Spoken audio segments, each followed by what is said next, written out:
Football বিশ্বকাপ মানে নতুন প্রযুক্তি, নতুন উদ্ভাবন আর নতুন ইতিহাস। আর 2026 বিশ্বকাপের জন্য এডিডাস নিয়েছে সে এমন একটি বল যা শুধু ফুটবল নয়, প্রযুক্তির এক অনন্য উদাহরণ। এর নাম এডিডাস ট্রিয়ন্ডা। কিন্তু জানেন কি, ট্রিয়ন্ডা নামের পেছনে লুকিয়ে আছে একটি বিশেষ গল্প। ট্রি অর্থ তিন আর অন্ডা স্প্যানিশ ভাষায় তরঙ্গ বা ওয়েভ, অর্থাৎ ট্রিয়ন্ডা মানে হলো থ্রি ওয়েভ বা তিন তরঙ্গ। নামটি রাখা হয়েছে কারণ ফুটবল বিশ্বকাপের ইতিহাসে প্রথমবারের মতো তিনটি দেশ, ইউনাইটেড স্টেট, কানাডা এবং মেক্সিকো, একসাথে বিশ্বকাপ আয়োজন করেছে।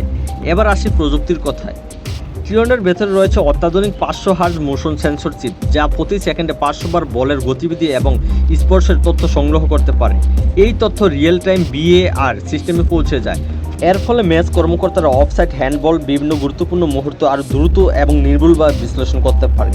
আরেকটি বড় চমক হলো ট্রিয়ন্ডা তৈরি হয়েছে মাত্র 4টি থার্মাল বন্ডেড প্যানেল দিয়ে, যা বিশ্বকাপ ইতিহাসের সবচেয়ে কম প্যানেলযুক্ত অফিসিয়াল ম্যাচ বল। এর ফলে বলের ফ্লাই আরও স্থিতিশীল হয় এবং খেলোয়াড়রা পায় উন্নত নিয়ন্ত্রণ।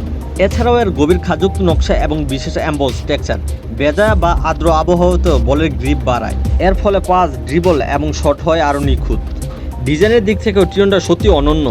লাল, সবুজ এবং নীল রং তিন আয়োজক দেশের প্রতিনিধিত্ব করে। বলের গায়ে রয়েছে কানাডার ম্যাপল লিফ, মেক্সিকোর ঈগল এবং যুক্তরাজ্যের তারকা চিহ্ন, আর মাঝখানে তৈরি হওয়া ত্রিভুজ আকার নকশা তিন দেশের ঐক্যের প্রতীক। এডিডাস ট্রিয়ন্ডা শুধু একটি ফুটবল নয়, এটি প্রযুক্তি, উদ্ভাবন এবং তিন দেশের ঐক্যের প্রতীক। এখন দেখার বিষয় 2026 বিশ্বকাপের সবচেয়ে স্মরণীয় গোলগুলো এই বল দিয়ে কীভাবে ইতিহাসের পাতায় জায়গা করে নেয়।